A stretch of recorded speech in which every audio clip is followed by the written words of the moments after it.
Well, good morning, everyone. Thanks for joining. I expect we'll have more people joining as we go. Today is the Acquisition and Retention Roundtable, and I'm happy to have so many people joining us for what promises to be a really exciting conversation with the Mather Economics team. The folks who will be presenting today, led by Matt Lindsay, president of Mather Economics, and Matt sent me a one-sentence bio, so I've taken the liberty of expanding that a bit. Matt has worked as an applied economist for 20 years. His company, Mather Economics, partners with clients to help them implement analytics effectively within their operations. Their work focuses on growing profits for clients, either through pricing strategy, productivity enhancement, or cost reductions. They assist with customer segmentation, marketing optimization, and yield management. And I think our company takes advantage of all of those. So thank you, Matt. And then Matthew Lulay, who is the managing director at Mather Economics. Matthew has been with the firm for 9 years, and he's worked with dozens of newspapers and other subscription businesses to help optimize their pricing and retention initiatives. And the Mather team will be joined by a couple of our publishing group, Tyler Paisani, who is the digital and audience engagement manager at the Spokesman Review on my team. He joined the team in early 2018 after working with local radio and television in the Spokane market.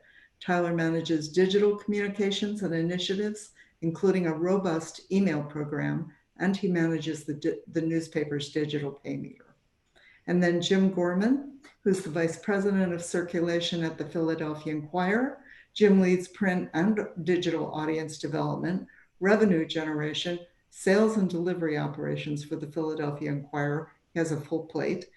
Prior to his move to Philadelphia in 2016, Jim spent 31 years at the Kansas City Star in McClatchy, and most recently as audience development director for McClatchy's Midwest region media companies. So we're happy to have all of them join us. I know you will all have lots of questions as the presentation goes on. And if you would, look at the bottom of your screen. There's a chat bubble. Simply type your questions into the chat bubble. And in between each presentation, I'll try to ask as many of those questions as possible of our presenters. Next, Carol. And with that, I'm going to turn the presentation over to Matt Lindsay to introduce the team. Thank you very much for joining us. Thank you. Thanks, Pat. Yeah, it's a pleasure to be here. Thank you to the GWAA for having us. We're always pleased to be on these webinars, and also thank you to our panelists, Jim and Tyler. It's great, obviously, working with you and having you on today to share your stories. It's good to see some familiar names in the audience. Lots of you are people we've worked with for a while, so thank you for joining us today. Wanted to just hand it over to my colleague, Matthew Lulay, who's been leading a lot of projects in these areas, and we've got some interesting case studies to share. So again, thanks for joining, and I'll be around for some questions at the end as well. Thanks, Matthew. Yeah, thank you, Matt, and thanks, Pat, and to the rest of the team for having us, and looking forward to some great discussion with the experts that we have on with Jim and Tyler and Pat as well. So we have a pretty straightforward agenda for today's roundtable discussion. We definitely want to leave a lot of time for some feedback and discussion later on, and also some review of the case studies that these folks have put together. But at first, we just want to walk through a few different key items. The first one is really why we think segmentation is so important as a foundation for building successful marketing initiatives. So we'll give a little bit of time to that. We'll also take a look at how we build our propensity models, just a quick overview of that process for acquisition and retention efforts, and also the framework for the lens in which we prioritize those types of marketing initiatives as well. So we tend to look at those things through the lens of propensity to subscribe or propensity to churn. And then how much is that subscriber worth to you in terms of their LTV or CLV? And then lastly, before we jump into the case studies, we'll just quickly touch on A/B testing and why we think that's so important for refining your marketing efforts over time. And then we'll jump into acquisition, onboarding, and retention. So really it's somewhat obvious, but we like to take the approach of segmenting former, never, and current subscribers for their churn and acquisition propensity before we launch any targeted marketing initiatives for a couple of reasons. The first one is that across those universe of subscribers and non-subscribers, they all exhibit a widely varying degree of their propensity or probability to either subscribe, resubscribe, or churn, respectively.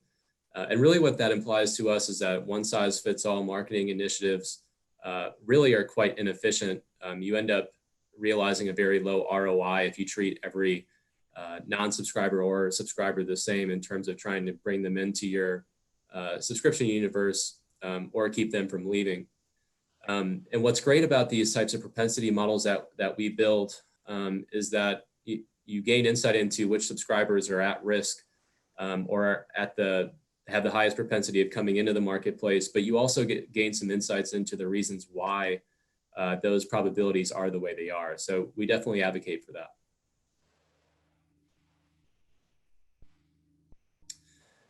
Just to highlight one of these types of propensity models, one of the things we like to do with publishers is on top of their transactional data and digital engagement information is build churn propensity models. And really the outcome of these types of analytics initiatives is that what we can do is using some econometric analysis, score all of your current subscribers for their propensity to leave the market.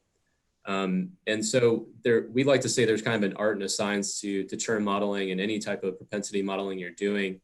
And that's because of a two-part process. The first part is really figuring out who's at risk. And it turns out that's the easier of the two. But the second part is more nuanced and requires, a lot more collaboration and creativity. And that's figuring out, once you know which subscribers are at risk of churn, what do you actually do about it to prevent that exodus from happening?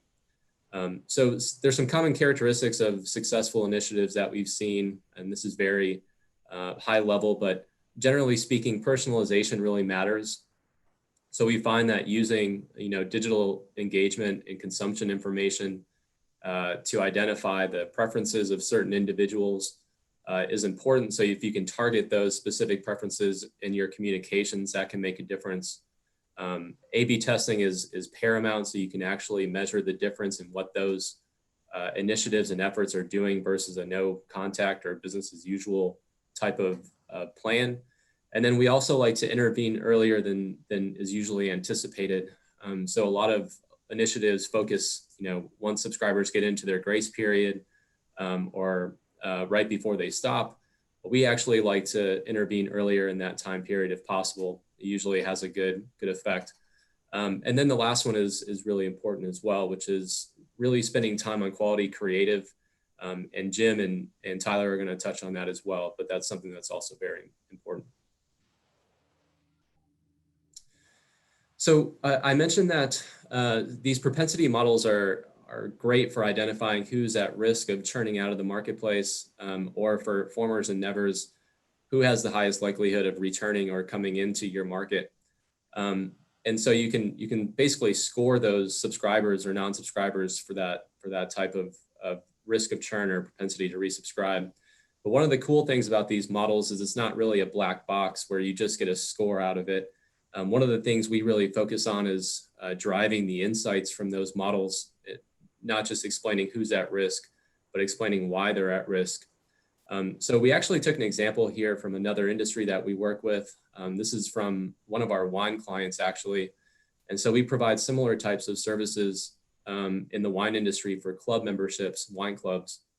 And we have several variables that we run through those models.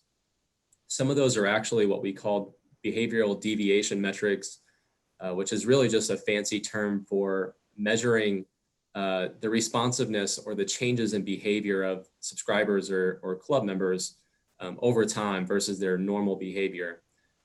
So on this graph here on the y-axis is the contribution, either decreasing or increasing churn risk as a factor of being included in one of those variables.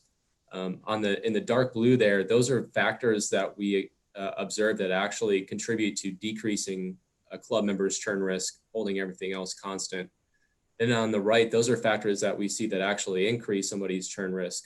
The interesting piece here, the major takeaway, is that on the two ends of these graphs, or this graph, you actually see deviations from normal spend behavior as being the single greatest predictors of someone's churn risk, either up or down. So we actually use this type of information to target certain club members for marketing initiatives and churn initiatives, so we can identify club members that are decreasing their purchase behavior against their normal spending patterns, so we can contact those members and see how we can get them really re-engaged with the product, and hopefully keep them on the membership rolls. Another feature of these types of propensity models that we build is that we can validate them in the real world. And so we don't just score your current subscribers for their churn risk and then kind of leave you to your own devices to figure out what to do with it. One of the really cool things that we can do is actually prove that the model is doing what it was intended to do by predicting those that were at the highest risk. So in this graph, we're actually looking at predicted churn scores on the x-axis, or the bottom there, against the actual stop rates that we observe in the marketplace. So you can see as the predicted churn scores have gone up, or as we predicted those churn scores would gone up, the actual stop rates in the marketplace increased as well. So it's largely a validation of the model itself. But one of the major takeaways from this is that, and we find this really across many, many different newspapers and other subscription businesses, is that the probability of churn actually spikes rather dramatically in the top 15 to 20% of subscribers in the marketplace. We've also found that that's the universe of subscribers that are most influenceable from certain attributes or applications that you can run on top of that type of data. So those are the subscribers that are at high risk, but also are subscribers that you can have an impact on by intervening in their subscription through either types of incentives or marketing communications. And just a couple of last things here before we turn it over to case studies is, before you really launch into churn initiatives, and this also holds true for acquisition and reacquisition, we find it helpful to prioritize your subscriber base through the lens of what's their risk of churning out of the market, and also what's their value to the firm. And so if you really look at it through that lens, there's 4 quadrants of your subscriber base to focus on. And as you move to the right, in terms of CLV, the value of that subscriber to your bottom line increases. And as you go up, the probability of churn also increases as well. So really the quadrant to focus on here is in number 2, which we have highlighted. And those are accounts that, for whatever reason, maybe their purchase behavior is declining, or their engagement on the website is decreasing. Those subscribers are at high risk, meaning they're going to likely leave the market in the near future. But they're also very high value. So they've been with you for a long time. They have high tenure. They've probably been priced up through your discount schemes, or through targeted pricing. They may be paying $15 or even $20 a week for their all access 7-day subscription. And the ROI on those types of subscribers in terms of operating profit is quite high. So that's really the quadrant you want to focus your higher value churn applications on, personalized communication, perhaps some higher dollar types of event invitations, lunches with publishers, and all those types of things. Because it takes 4 or 5 new subscriptions to replace that type of high value account. So we find that this is a really good lens to evaluate and prioritize your efforts through. And then lastly here is just A/B testing. We always advocate for a very robust A/B testing approach, whether it's for pricing, churn reduction campaigns, acquisition and reacquisition campaigns. And really the reason is if you're not holding out some sort of business as usual or no contact control group or no increased control group when it comes to pricing, really, you're flying blind in terms of what the actual impact of those pricing initiatives or retention initiatives really are, because you don't really have the counterfactual of what the reaction would be in the absence of those things. So we always advocate for A/B testing and something called the champion challenger approach, which is really just a way of saying that once you have your membership base segmented, you can design some applications to hopefully reduce that churn risk. You launch those tests with an A/B control group, you collect the results, and then you can identify which of those things are working really well on certain segments of the subscriber base. And then you design a new test to go up against the last champion to see if you can improve on those results in another phase of testing. So this type of approach is really valuable if you're trying to see if an email journey or a direct mail campaign or a value letter or a thank you note or even gift cards and things like that are performing the best in terms of reducing churn, or even just different types of creative within those messages. It's a very valuable approach to refining your marketing efforts over time. So with that, we're going to move into some case studies. And I'm briefly going to talk about a couple of acquisition case studies, and then I'm going to turn it over to Tyler to talk about his great onboarding process. So Matthew, before you move on, I have one question for you. I know that, personally, we at the Spokesman Review have depended a lot on the A/B testing and, trying different types of things to improve retention. You talked about this high value group that also has a high propensity to churn. Have you seen over a number of your clients some particularly effective things that they've done that have improved that, reduced that group's churn likelihood?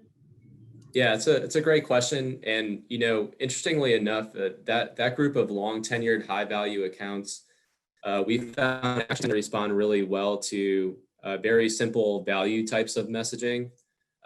So Jim is going to talk about a churn initiative in a little bit that's really based on a value letter. So talking about or explaining, the value proposition of the Philadelphia Inquirer and some of the very recent awards that they won, certain pieces of literature or journalism that have won awards for them.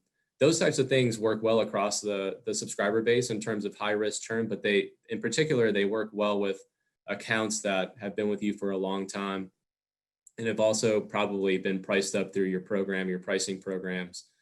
So a lot of times it's not necessarily very high dollar applications, although if you can offer some sort of premium package to those types of accounts as well, it's worthwhile. That can be for certain event invitations. We've had some markets even use things like partnerships with sporting programs or sporting events that have also been very effective on those types of groups. Thank you. I'll let you go on now. Sorry. Sure. No, that was a great question, Pat. Okay. So just a really quick couple of acquisition case studies. This one's an oldie but a goodie, and we always come back to this one. This was actually a European publisher that decided to really move away from short-term subscription lengths. So you can kind of think of those as monthly easy pays and maybe perhaps 3-month and 6-month subscriptions, and move really towards annual and 2- and 3-year subscriptions. The goal here was really to try to very much so increase the underlying retention of their starts. So as you can imagine, if you can convince subscribers to sign up for longer term lengths, their overall retention is going to be longer, at least within that first contract year. Upon renewal, that's another story. But it's something that was on their mind, and they wanted to focus to try to build relationships and build stronger relationships with their customers. And another thing that we've learned over time is that if you can get subscribers past that 6-month mark, their propensity to churn declines rapidly. And also their price elasticity declines rapidly after that point. So we find that 6-month to a year mark is imperative to getting subscribers beyond that point to build a longer lasting relationship. The next slide is really kind of the money slide for this campaign. But this publisher moved away from short-term sales to that 1 and 2 and 3 year contract really in 2015. And so they shifted their focus away from just selling a volume of starts to actually selling subscription years. So in that year, they moved away from incentivizing their salespeople from just selling as many new subscriptions as they could to actually incentivizing them by the number of subscriptions years that they sold as a part of that sales process. So subscription years are really just defined as the number of accounts times the term length. So you can think of that as you have to sell 12 accounts on a 1-month term to equate to one annual subscription sold. And so what ended up happening is you can see here they started selling a far more subscription years when they moved to this strategy. And that's really that's a contribution to underlying retention, a much better underlying retention program. The next one is somewhat related, but this was an approach that we came up with for helping publishers with identifying an optimal renewal price. And so, as you can imagine, there's a very strict relationship between the price, the acquisition or promotional price that you're offering, and the number of accounts that you're actually able to bring into the market. So the higher the price, usually you bring in fewer accounts. The lower the price, the more accounts you're bringing in, and this graph reflects that. But there's also a balancing act in terms of their retention profile after you bring those accounts in. So likely, and this is no surprise, if you're able to bring in higher priced accounts on that promotional offer, likely their retention probabilities are better over time. They're more engaged. There's more demand associated with those accounts than perhaps accounts or subscribers that are more attracted to higher discounts and really getting a deal to come into the marketplace. So what we did here is we actually found that using CLV or an operating margin to evaluate that type of decision was really effective. And so what we found here is that we built a model that said, as you vary the price, what's your probability of being acquired and how many subscribers do we expect to bring in at each price point? That's that dark blue line. So you can see there, the higher the monthly price, the fewer monthly subscribers we actually expect to bring in or acquire. But as you can see, that green line is the operating margin. So the lower the price that you bring subscribers in on, the lower that margin is, generally speaking, at least on the far left-hand side of that graph. And so it's really finding that balance point between optimizing the number of starts at the price point, but balancing that with their ongoing retention and operating margin over the course of several years. So in this case, we used an operating margin of monthly starts over the course of 2 years and saw that we actually moved their acquisition price down from 15 euros a month all the way down to about 10 euros a month, because that's where we found that operating margin was maximized by balancing the acquisition probability with retention.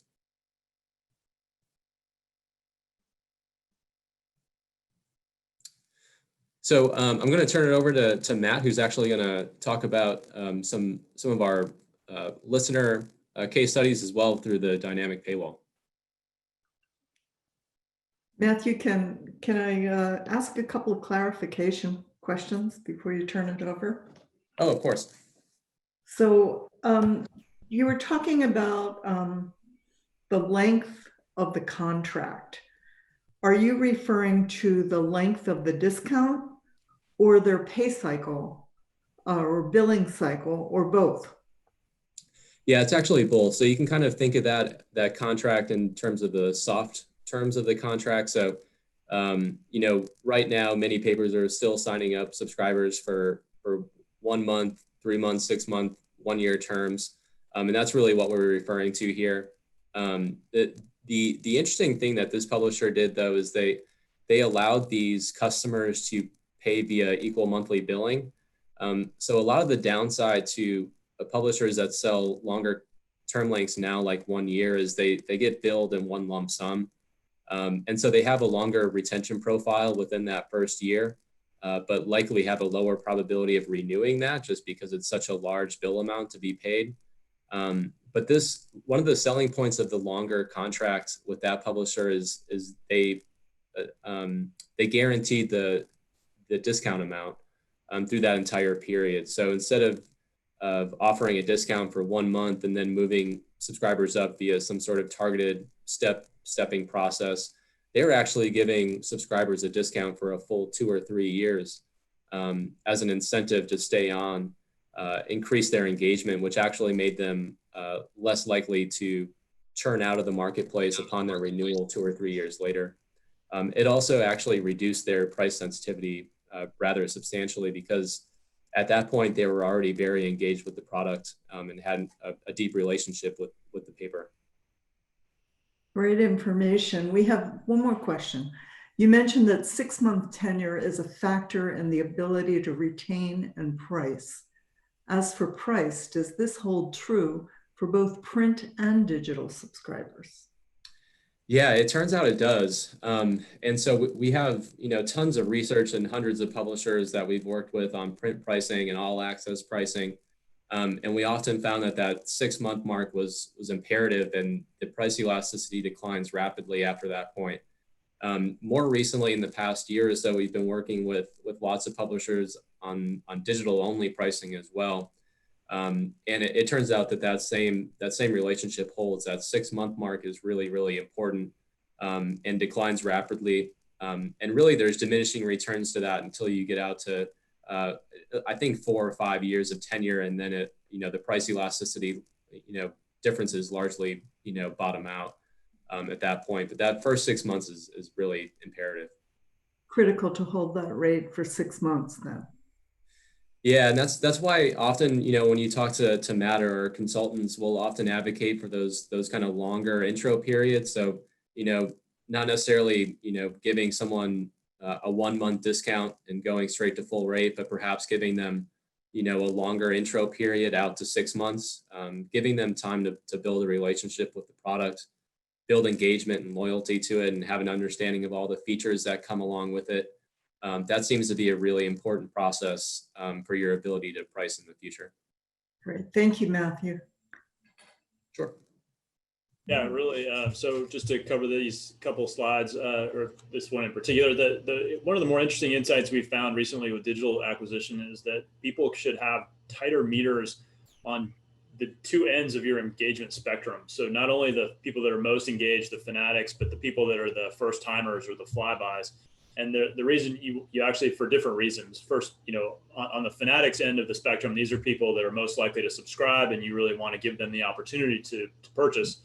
But interestingly, on the other end, the people that are not engaged or are usually unknown to you, we found that having a tight meter is really the optimal strategy, because in many cases, these people are miscategorized. They actually may be very engaged, but they're using a different computer or a different browser, or they've cleaned their cookies. And so even though you may convert a fairly small percentage of them, because there's so many of these people on your site, you will actually, in many cases, convert more of those types of people than you will your fanatics.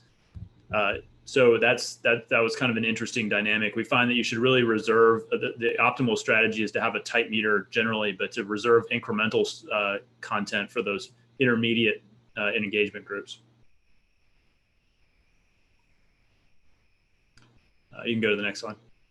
Yeah, thanks, Matt. Thank you. No, I think those recommendations are really evolving. There's a lot of really interesting research coming out that's really been enabled by our listener platform, and Arvid and his team really been doing some really cool stuff on that front. But at this point, we're going to turn it over to Tyler. He's got some really great insights into some onboarding testing that he's been doing with his team. So take it away, Tyler.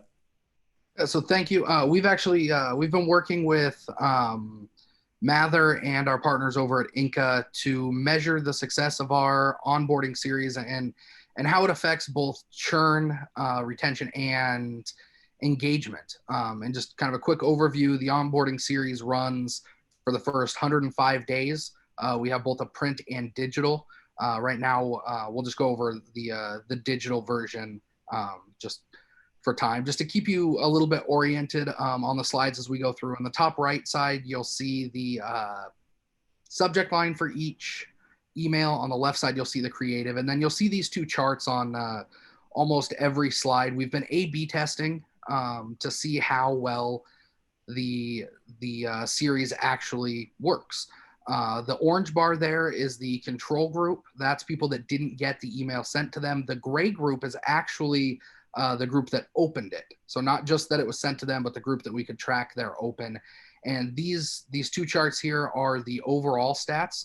You see the perm stop, it's got about a 2% effect on retention overall. If a user has opened any of the 8 emails through that onboarding series, we see about a 2% lift in retention. And then down at the bottom is the engagement. There's 4 different groups there, and these kind of go back into what Matt was talking about with the different levels of engagement and the different groups. This is kind of all from the same place. We'll mostly be focusing on the 2 right-hand sides, the re-engage and upgrade. Re-engage is somebody who hadn't been engaged in the site in the last 30 days. Upgrade is somebody who has upgraded their engagement and had been engaged. But we'll just jump right into it with the first slide here, the first email. This is our welcome email. The first 2 emails of this journey we felt were too important to test. This one because it acts as a receipt, a confirmation, and also just an introduction to the newspaper. We've got the terms of service. We've also got a way for them to contact customer care. But really, I think the most important part is that red box, the red button down at the bottom. It directs them back to the online subscription management portal. And what we found is that our digital subscribers are more autonomous than our print subscribers, and they like to manage their account and find their features and stuff like that by themselves. So this is just kind of a way to get them introduced right away. And on the next slide, this one is a letter from our editor, Rob Curley. It talks about what the plan is with the paper, why we do certain things, the way that we cover things, and what makes us different. I mean, we are different than a lot of papers. We're still locally family owned. And Rob really plays that up in this email. It's sent the second day after somebody starts, and it gives us a chance to really humanize our team and let people know that not only are we providing you news from this community, but we're also inside of this community. And one of the great pieces about this email is something that we actually learned from Mather's listener, that our highest converting segment was sports, and more specifically NCAA sports, because we're the home of Gonzaga basketball here in Spokane. Right down the road, we've got a Pac-12 school in the Washington State Cougars, and those were really high converting content pieces. So Rob actually worked those pieces into the top half of that email so that we can keep readers engaged with the information that they actually want. And it also, explains to them why we do certain things. But on the next email, this is where we start our A/B test. And you can see the orange group again is our control group. The gray group is users that have actually opened up the email. And this one goes out 7 days after a new start. And it's our first opportunity to really explain what the features and benefits of the subscription are to the subscriber. They can click and visit that welcome guide, which is a page that we created on our website that really goes in depth with each specific feature and benefit to explain to them exactly what it is that they're getting out of it. And as you see right there in the middle, it's got about a 1% impact on retention. Introducing subscribers to how to use the subscription rather than just allowing them to go out and figure it out on their own seems to make a difference and how long they stick around. And then the next email that we have is this one's our tips and tricks email. Again, it's helping subscribers get oriented early on in their subscription with how to use their access. We've got 2 different videos. They can click on either one of those links and it'll take them either to a video that shows them how to use our digital replica, the e-edition, a quick 1-minute video. Also, there's a video about how to manage their online access through their subscription management portal. And we find that this one has a big impact because we're showing them, again, how to use their subscription, not just telling them what's available, but actually showing them how to do it. You see that there's about a 4.5% lift in retention for users that have opened up this email. On that page, there's also links to webinars that are hosted by our customer care team. And on the next email, we actually introduce our customer care team to all of our subscribers for the same reason that we send out that letter 2 days in from Rob, to help people understand that we're not just this big faceless newspaper, that there's actually people behind it that are there to help you. And this one was targeted right about 30 days out, because that's about the time that subscribers that have started on our intro offer will get their first full price payment, or will make their first full price monthly payment. So it gives us a chance to really humanize the people that they're going to call in and talk to about that, if they so choose to call in and talk to them about that. The click rate on this one's pretty low, but that's really just because there's not really anything for them to click on unless they actually want to talk directly to our customer care team. The next email that we have after this one goes out at 60 days. Again, kind of trying to follow that payment pattern, so that about the time that they're making a payment, we're explaining to them what it is that they're paying for and why they should keep paying at the 60-day mark. This one just kind of highlights all of the different, again, features and benefits of the subscription, and allows them to manage their account, find different information. And again, there's a link to the welcome guide at the bottom of this one. This email and the next one are pretty unique because they're opposites. If you look at the retention data in the center there, it doesn't really look like it has an impact on churn, even though this is our highest opened email. But down below, you can see that it does have an impact on engagement, about 7% overall. It gets them a little bit more engaged. The next email that we send out is 30 days later. You can move on to the next one. This one, we actually partnered with a third-party website. It's called Tickets at Work.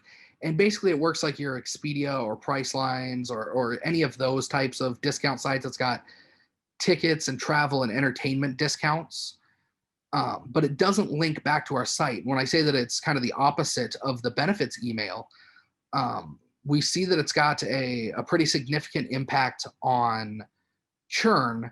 But when it comes to engagement, it actually has kind of a negative impact on re-engagement. And I think part of that is just because it doesn't link back to our website. It's something that subscribers see as a benefit. This is actually our highest clicked email, but it doesn't link back to the website. So there's not really that direct opportunity for them to re-engage with our product. And then the next email is a final email. It goes out at 105 days after they start. We tried to get through that first 100 days and give them a little bit of a buffer.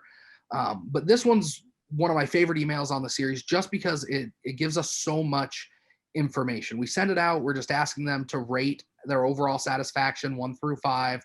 Once they click on a number, it sends them to a bigger survey that's got 8 or 9 questions covering content, service, the features that they've used.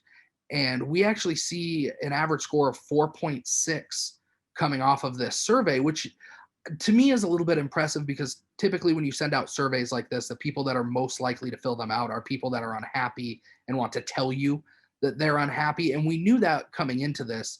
So anybody that has clicked a 1, 2, or 3, they'll go through, they'll fill out the survey, but then that survey is immediately sent to our customer care team so that they can follow up with that subscriber and prevent them from churning by fixing, or at least attempting to fix, whatever that issue is that they saw was a problem and caused them to score a 1, 2, or 3. And I attribute that mostly to the churn effect on this email, the 3.5% or so.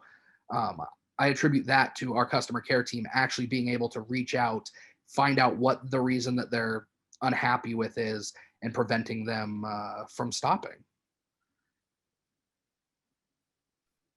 That is the last one that I have, Matthew. Is there any questions out there, Pat? See, I do have a comment.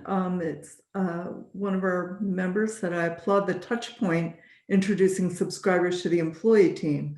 What I'm interested to know is, do you find a considerable number of subscribers going to these people directly versus a general call center group?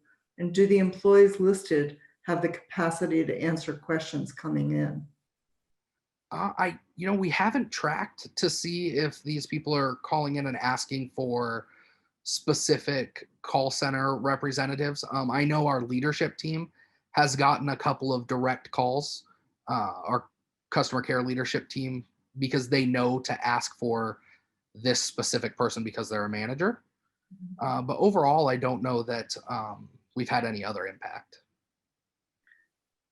I can step in and answer the question about, do they have the capacity to answer the questions coming in? Yes, they do.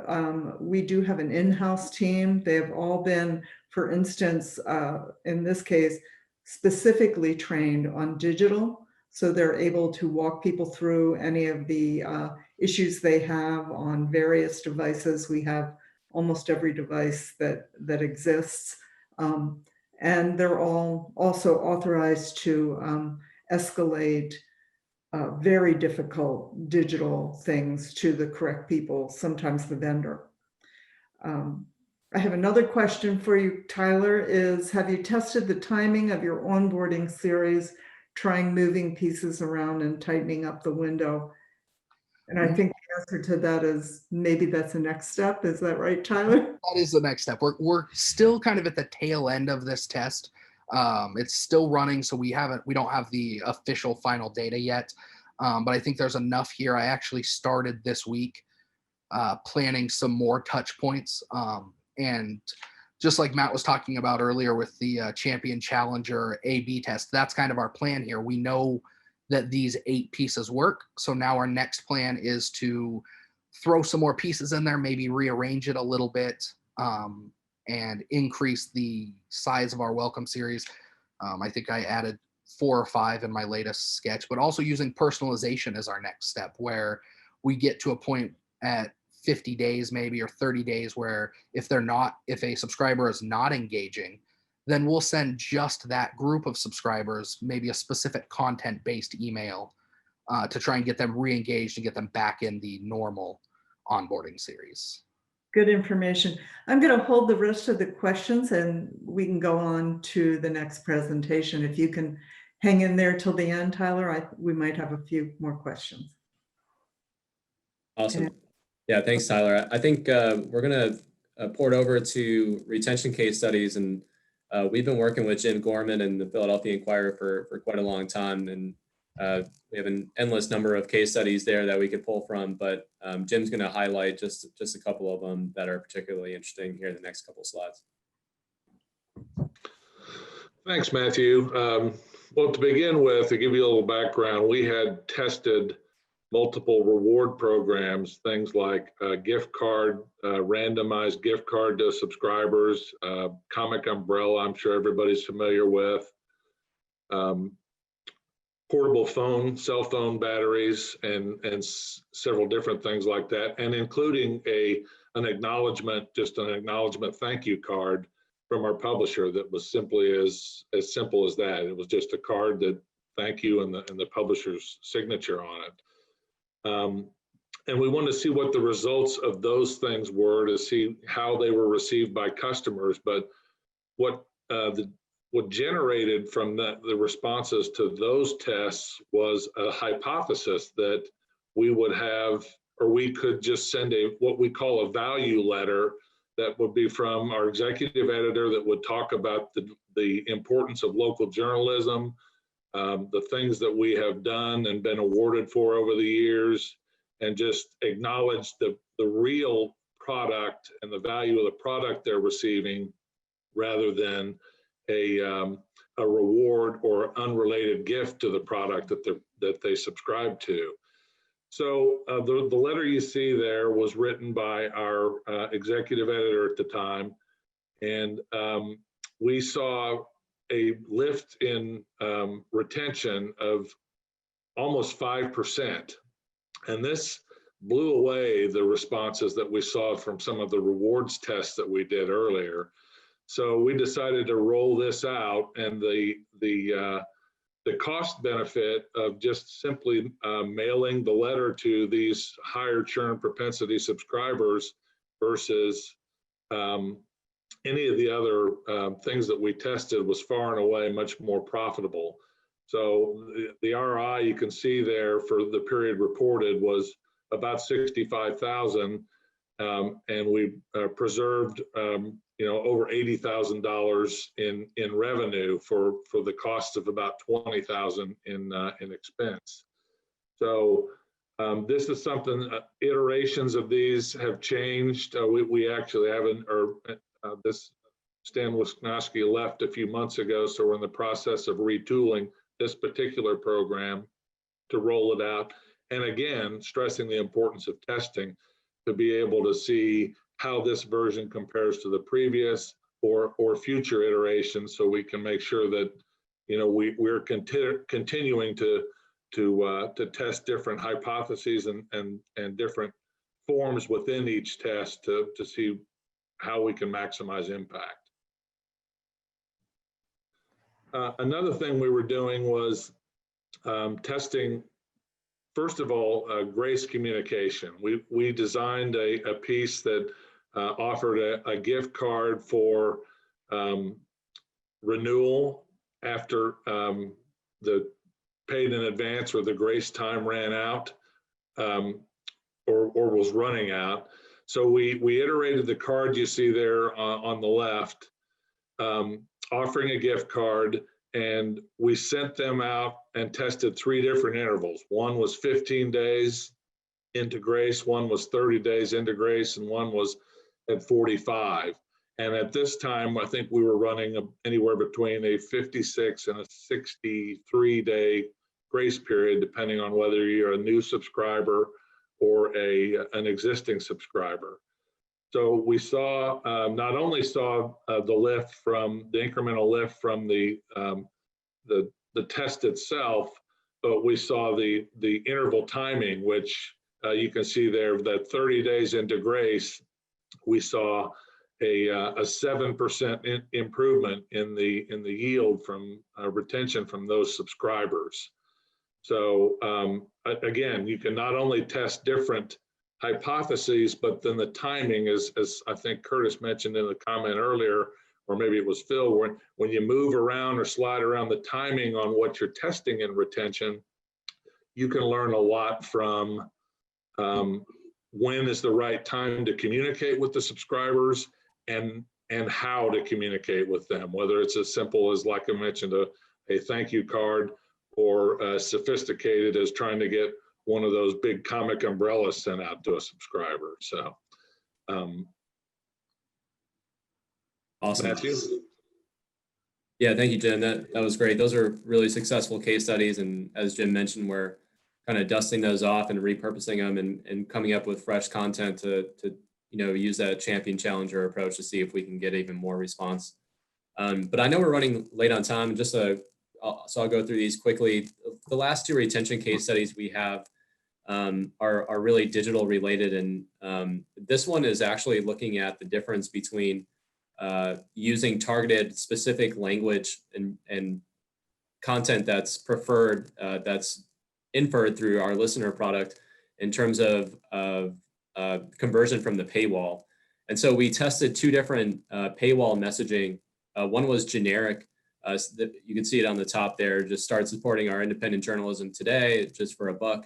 And we tested that against users that we knew from their digital engagement that really had a preference for sports content, and in particular, a certain author here.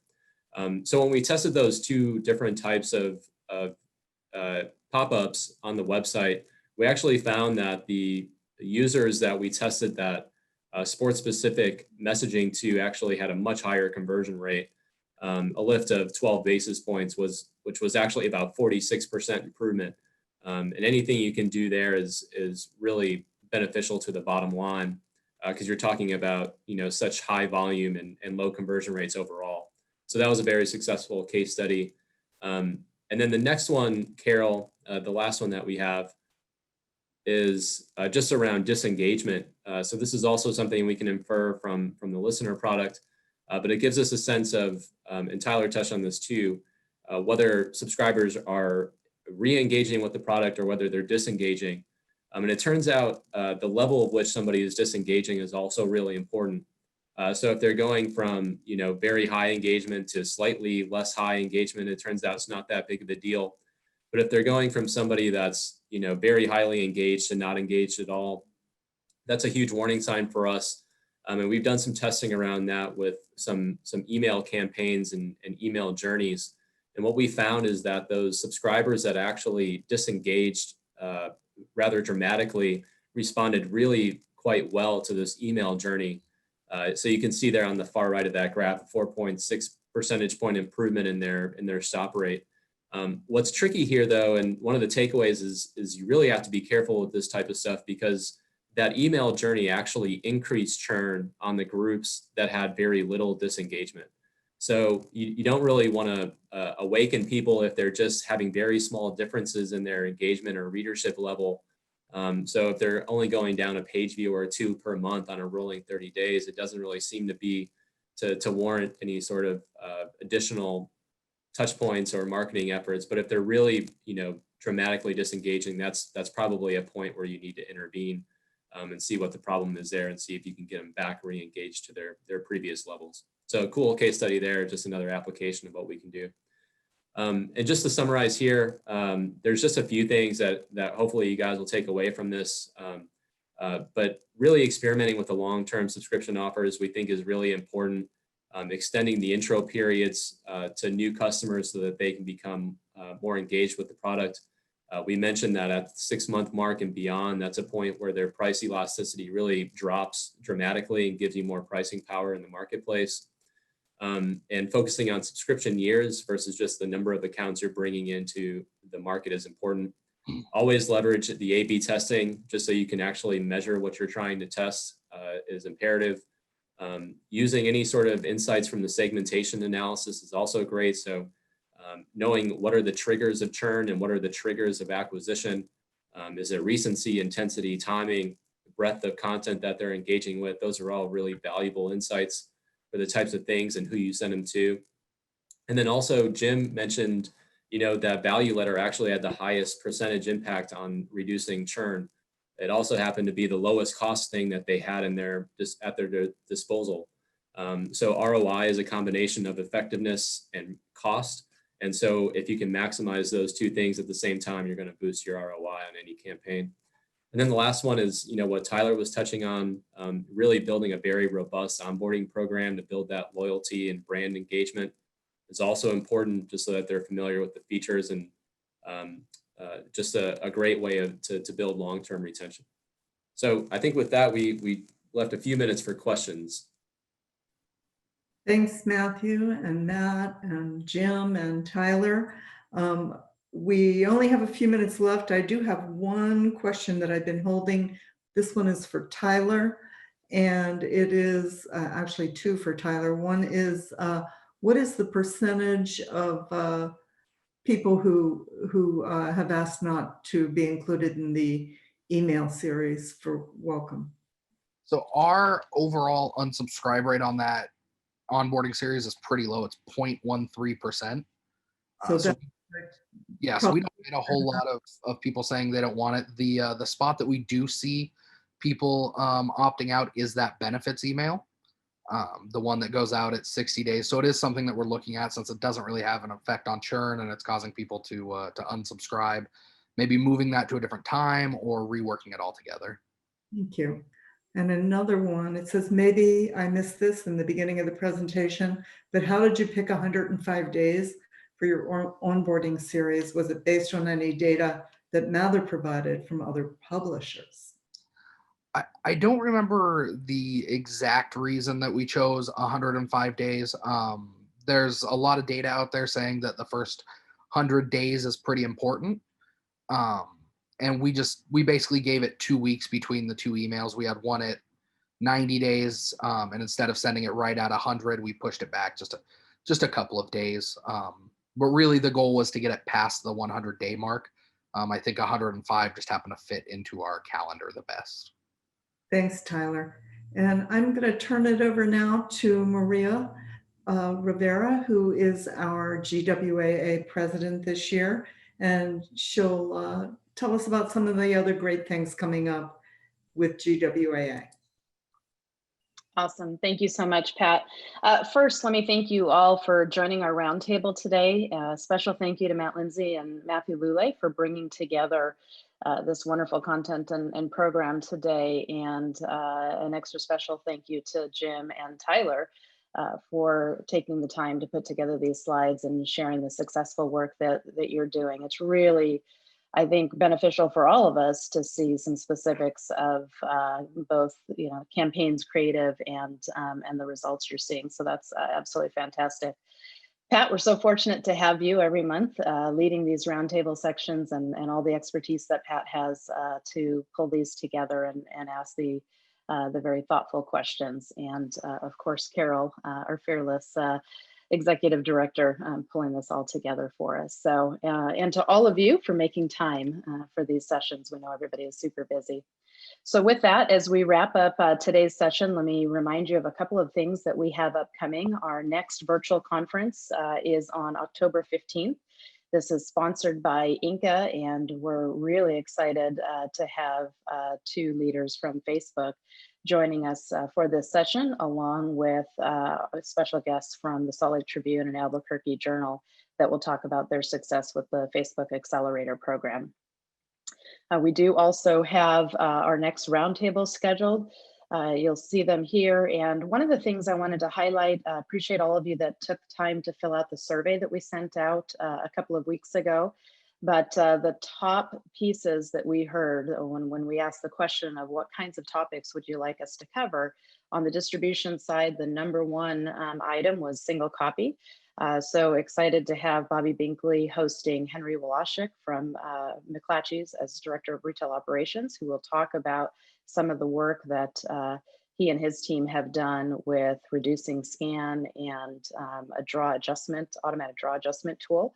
And then on the acquisition and retention side, the #1 topic that was of interest was membership and loyalty. And of course, we got a flavor of a lot of that loyalty work in today's presentation as well, but we're looking forward to that session as well. So please join us October 15th, the 23rd, and the 6th. Again, thank you so much, everyone, for joining us today. Appreciate all of your wonderful questions. We wish you well. Continue to follow us so that you get all of the updates that Carol and team post, and we'll see you on October 15th. Take care. Thank you, Maria. Thank you.